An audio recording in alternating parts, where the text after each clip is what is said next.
ನಮಸ್ಕಾರ ಫ್ರೆಂಡ್ಸ್, ನಾನು ಶೋಭಾ ಮಾತಾಡ್ತಾ ಇದ್ದೀನಿ. My YouTube channel. ಇವತ್ತು ಮಧ್ಯಾಹ್ನದ ವೀಡಿಯೋ ಸ್ಟಾರ್ಟ್ ಮಾಡಿದ್ದೀನಿ. ಇವಾಗ ಮಧ್ಯಾಹ್ನ ಊಟಕ್ಕೆ ರೆಡಿ ಮಾಡ್ಕೊತಾ ಇದ್ದೆ.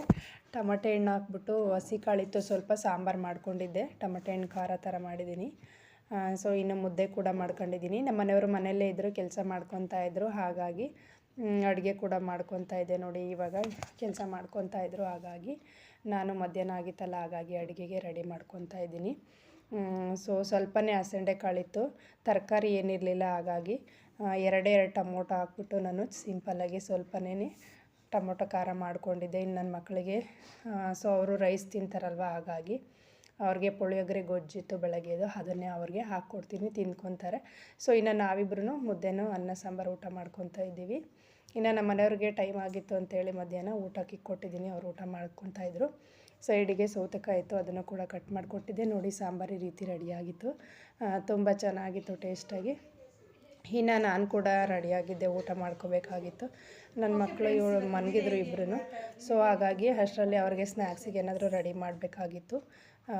ಅವಳು ನನ್ನ ಮಗಳಿನ್ನೂ ಸ್ಕೂಲಿಂದ ಬಂದಿರಲಿಲ್ಲ, ಅವಳಿಗೆ ರೆಡಿ ಮಾಡ್ಕೊಬೇಕು.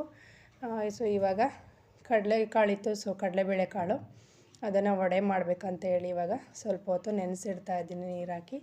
ನಾನಿಲ್ಲಿ 1 ಬೌಲಷ್ಟು ತೊಗೊಂಡಿದ್ದೀನಿ. ಇನ್ನು ಬೆಳಗ್ಗೆ ಕೂಡ ತಿಂಡಿ ಮಾಡಿದ್ದೆ, ಅದನ್ನು ಕೂಡ ಅವಳಿಗೆ ಇನ್ನೂ ದೋಸೆ ಬೇಕಂತ ಕೇಳ್ತಾಳೆ ಮತ್ತೆ ಅಂತೇಳಿ 1 ದೋಸೆ ಕೂಡ ರೆಡಿ ಮಾಡಿಕೊಂಡೆ ಮಧ್ಯಾಹ್ನಕ್ಕೆ. ಅವಳಿಗೆ ರೈಸ್ ತಿನ್ನಲಿಲ್ಲ ಅಂದರೆ ಅದಾದರೂ ಆಗುತ್ತೆ ಅಂತ ಎರಡನ್ನೂ ರೆಡಿ ಮಾಡ್ಕೊಂಡಿದ್ದೀನಿ. ಇನ್ನು ಅವರೇ ಮುದ್ದೆ ತಿನ್ನಲ್ಲ, ಒಂದೊಂದು ಟೈಮ್ ತಿಂತಾರೆ, ಒಂದೊಂದು ಟೈಮ್ ತಿನ್ನಲ್ಲ. ಹಾಗಾಗಿ ಇನ್ನು ಬೇಳೆ ನೆಂದಿತ್ತು, 20 ನಿಮಿಷ ನೆನೆಸೋಕೆ ಇಟ್ಟಿದ್ದೆ, 1 ಬೌಲಷ್ಟು ಹಾಕ್ಕೊಂಡಿದ್ದೆ. ಅಷ್ಟರಲ್ಲಿ ಇವಾಗ ಇನ್ನೂ ನನ್ನ ಪಾಪು ಎದ್ದಿರಲಿಲ್ಲಲ್ಲ, ಬೇಗನೆ ರೆಡಿ ಮಾಡ್ಕೊಳ್ಳೋಣ ಅಂತ ಇವಾಗ ವಡೆನ ರೆಡಿ ಮಾಡ್ಕೊತಾ ಇದ್ದೀನಿ. ಮೊದಲು ಮಿಕ್ಸಿಗೆ ಜಾರ್ಗೆ ಹಾಕ್ಕೊತಾ ಇದ್ದೀನಿ ಎಲ್ಲನೂ. ಈ ರೀತಿ ಹಾಕ್ಕೊಂಡು ತರ್ತರಿಯಾಗಿ ಚೆನ್ನಾಗಿ ರುಬ್ಕೊತೀನಿ. ನೀರೇನು ಹಾಕೋ ಅವಶ್ಯಕತೆ ಇರಲ್ಲ, ಸ್ವಲ್ಪ ಚೆನ್ನಾಗಿ ಈ ರೀತಿ ಗಟ್ಟಿಗೆ ರುಬ್ಕೋಬೇಕಾಗುತ್ತೆ. ನೀರು ಹಾಕಿ ತೆಳು ಬರುತ್ತೆ ಅಂತ ನೋಡಿ, ಈ ರೀತಿ ರುಬ್ಕೋಬೇಕು. ತುಂಬ ಚೆನ್ನಾಗಿ ಗಟ್ಟಿಯಾಗಿ ಬರುತ್ತೆ. ಇದೆಲ್ಲ ಸೆಟ್ ಮಾಡ್ಕೊಂಡು ಇವಾಗ ನಾನು 1 ಈರುಳ್ಳಿ ಕಟ್ ಮಾಡ್ಕೊಂಡು ಇಟ್ಕೊಂಡಿದ್ದೀನಿ. ಹಾಗೆಯೇ ಕೊತ್ತಂಬರಿ ಸೊಪ್ಪನ್ನು ಕಟ್ ಮಾಡ್ಕೊಂಡಿದ್ದೀನಿ. ಹಾಗೆ 1 ಕರ್ಬೇವಿನ ಸೊಪ್ಪು, ಒಂದು ಸ್ವಲ್ಪ ಕರ್ಬೇವಿನ ಸೊಪ್ಪನ್ನು ಕಟ್ ಮಾಡಿಕೊಂಡು ಇವಾಗ ರೆಡಿ ಮಾಡ್ಕೊತೀನಿ. ನೋಡಿ ಯಾವ ರೀತಿ ರೆಡಿ ಮಾಡ್ಕೊಳೋದು ವಡೆಗೆ ಅಂತ. 1 ಬೌಲಷ್ಟು ಆಗಿತ್ತು ಕಟ್ ಮಾಡಿರೋಂಥ ಈರುಳ್ಳಿ ಮತ್ತು ಕರ್ಬೇವಿನ ಸೊಪ್ಪು, ಕೊತ್ತಂಬರಿ ಸೊಪ್ಪು. ಇದಾದಮೇಲೆ ಕರ್ಬೇವಿನ ಸೊಪ್ಪನ್ನು ಹಾಕ್ಕೊತಾ ಇದ್ದೀನಿ. ಹಸಿರು ಮೆಣಸಿನ್ಕಾಯಿ. ಇವಾಗ ಕರ್ಬೇವಿನ ಸೊಪ್ಪನ್ನು ಸ್ವಲ್ಪ ಸಣ್ಣದಕ್ಕೆ ಕಟ್ ಮಾಡ್ಕೊಂಡಿದ್ದೀನಿ, ಟೇಸ್ಟ್ ಚೆನ್ನಾಗಿ ಬರುತ್ತೆ ಅಂತ ಅದನ್ನು ಕೂಡ ಸೇರಿಸ್ಕೊಂಡಿದ್ದೀನಿ. ಇವಾಗ ಒಂದು ಸ್ವಲ್ಪಷ್ಟು ಜೀರಿಗೆನ ಹಾಕ್ಕೊತಾ ಇದ್ದೀನಿ, ಅರ್ಧ ಸ್ಪೂನಷ್ಟು. ಇಷ್ಟನ್ನು ಹಾಕ್ಕೊಂಡು ಸ್ವಲ್ಪ ಸೋಡಾ ಹಾಕ್ಕೊತೀನಿ. ಹಾಗೆ ರುಚಿಗೆ ತಕ್ಕಷ್ಟು ಅರ್ಧ ಸ್ಪೂನು ಉಪ್ಪು ಹಾಕ್ಕೊತಾ ಇದ್ದೀನಿ. ಇದು ಸೋಡಾ ಸ್ವಲ್ಪ ಹಾಕ್ಕೊತಾ ಇದ್ದೀನಿ. ಇಷ್ಟನ್ನು ಸೇರಿಸ್ಕೊಂಡು ಚೆನ್ನಾಗಿ ಮಿಕ್ಸ್ ಮಾಡ್ಕೊತೀನಿ. ಇದು ಎಲ್ಲ ಕಡೆ ಮಿಕ್ಸ್ ಆಗಬೇಕು. ಇದು ಗಟ್ಟಿನೇ ಇರಬೇಕು, ತೆಳುವಾಗಿ ಮಾಡ್ಕೊಳ್ಳೋಂಗಿಲ್ಲ. ಹಾಗಾಗಿ ನಾನು ನೀರೇನು ಹಾಕ್ಕೊತಾ ಇಲ್ಲ. ಇದು ಏನಿದೆಯೋ ಅದನ್ನೇ ನಾನು ಮಿಕ್ಸ್ ಮಾಡ್ಕೊತಾ ಇದ್ದೀನಿ. ಚೆನ್ನಾಗಿ ಎಲ್ಲ ಕಡೆನೂ ಮಿಕ್ಸ್ ಮಾಡಿಕೊಂಡು ಕೈಯಲ್ಲಿ ತೊಟ್ಟಕ್ಕೆ ಬರಬೇಕು, ಆ ರೀತಿಯಾಗಿರಬೇಕು. 2 ನಿಮಿಷ ಹಾಗೆ ಇಡ್ತೀನಿ. ಇವಾಗ ಸೈಡಲ್ಲಿ ಎಣ್ಣೆ ಕಾಯಲಿಕ್ಕೆ ಇಡ್ತೀನಿ. ಅದು ಕಾಯೋದ್ರೊಳಗಡೆ ಅದು ಸ್ವಲ್ಪ ಮಿಕ್ಸ್ ಆಗಿರುತ್ತೆ ಎಲ್ಲ ಕಡೆನೂ. ಒಂದು 10 ನಿಮಿಷ ಕಾಯಿಸ್ಕೊಂಡ್ರೆ ಚೆನ್ನಾಗಿ ಕಾಯ್ದಿರ್ಬೇಕು ಎಣ್ಣೆ, ಆವಾಗ ನಾವು ಹಾಕೋದಕ್ಕೆ ಚೆನ್ನಾಗೇ ಬರುತ್ತೆ. ಇವಾಗ ಆಯಿಲ್ ಹಾಕ್ಕೊತಾ ಇದ್ದೀನಿ. ಅದು ಮುಳುಗೋಷ್ಟು ಮಾತ್ರ ಸ್ವಲ್ಪನೇ ಆಯಿಲ್ ಹಾಕ್ಕೊತೀನಿ ನಾನು, ಜಾಸ್ತಿ ಹಾಕ್ಕೊಳಲ್ಲ, ಯಾಕಂದರೆ ವೇಸ್ಟ್ ಆಗುತ್ತೆ ಆಯಿಲ್ ಅಂತ. ಸ್ವಲ್ಪನೇ ಆಯಿಲ್ ಹಾಕ್ಕೊಂಡು ಈ ರೀತಿ ಕಾಯಕ್ಕೆ ಬಿಡ್ತೀನಿ. ಕಾಯ್ದಿದೆ ಇವಾಗ ಸ್ವಲ್ಪನ. ಇವಾಗ ನಾವೇನು ಹಿಟ್ಟು ರೆಡಿ ಮಾಡ್ಕೊಂಡಿದ್ದೀವೋ ಅದನ್ನು ಸ್ವಲ್ಪ ನೀರಲ್ಲಿ ಎದ್ಕೊಳ್ತೀನಿ.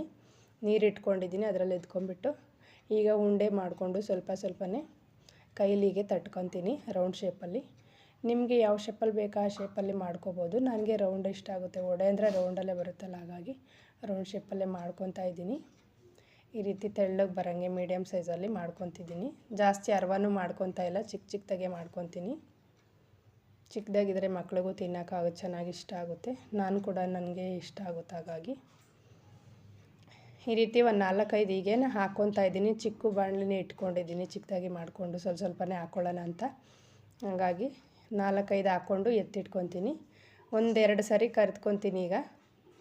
ಬೇಕಂತಂದರೆ ಸಂಜೆ ಕೂಡ ನೈಟಲ್ಲೇ ಊಟಕ್ಕೆ ಬೇಕಂದರೆ ನಾನು ಎತ್ತಿಟ್ಕೊಂಡು ಮತ್ತೆ ಮಾಡ್ಕೊತೀನಿ. ಹಾಗಾಗಿ ಇದು ನೋಡಿ ಚೆನ್ನಾಗಿ ಉರಿಬೇಕು. ಈ ರೀತಿ ಚೆನ್ನಾಗಿ ಕೈ ಆಡಿಸ್ಕೊಂಡು ದೊಡ್ಡ ಊರಿನಲ್ಲೇ ನಾವು ರೆಡಿ ಮಾಡ್ಕೊತಾ ಇದ್ದೀನಿ. ಎಲ್ಲ ಕಡೆನೂ ಈ ಥರ ಮಿಕ್ಸ್ ಆಗಿರಬೇಕು. ಆ ಕಡೆ ಈ ಕಡೆ ಕೈ ಆಡಿಸ್ಕೊಂಡು ಮಿಕ್ಸ್ ಮಾಡ್ಕೊತಿರ್ಬೇಕು.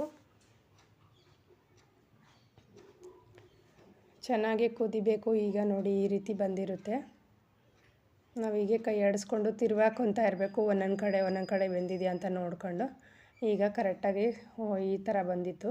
ಸೊ ಇವಾಗ ಕಲರ್ ಬಂದಿರುತ್ತಲ್ಲ, ಇವಾಗ ಕಡಿಮೆ ಉರಿ ಮಾಡಿಕೊಂಡು ಇವಾಗ ಎತ್ತಿಟ್ಕೋಬೇಕಾಗುತ್ತೆ.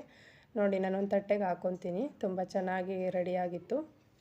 ಗರಿ ಗರಿಯಾಗಿ ಟೇಸ್ಟಿಯಾಗಿ ರೆಡಿಯಾಗಿತ್ತು ವಡೆ. ನೀವು ಕೂಡ ಟ್ರೈ ಮಾಡಿ. ಈ ರೀತಿ ಸ್ನ್ಯಾಕ್ಸಿಗೆ ತುಂಬ ಇಷ್ಟ ಆಗುತ್ತೆ.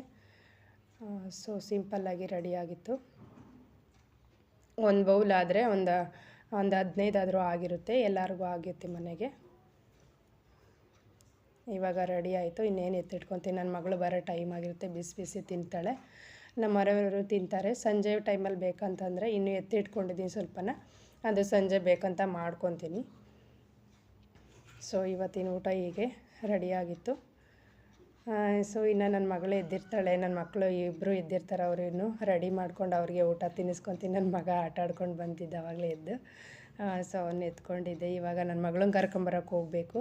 ಟೈಮ್ ಆಗಿತ್ತು ಆಲ್ರೆಡಿ. ಸೊ ಇವಾಗ ಹೋಗ್ತೀನಿ. ನಮ್ಮ ಮನೆಯವರು ಕೂಡ ಊಟ ಮುಗಿಸ್ಕೊಂಡು ಡ್ಯೂಟಿಗೆ ಹೋಗಿದ್ರು.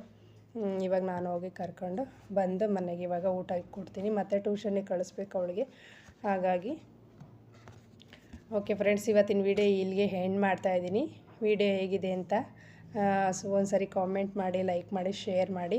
ಹೊಸ್ದಾಗಿ ಯಾರೆಲ್ಲ ನೋಡ್ತಾ ಇದ್ದೀರಾ ಚಾನಲ್ನ ಸಬ್ಸ್ಕ್ರೈಬ್ ಮಾಡಿಕೊಂಡು ನೋಡಿ.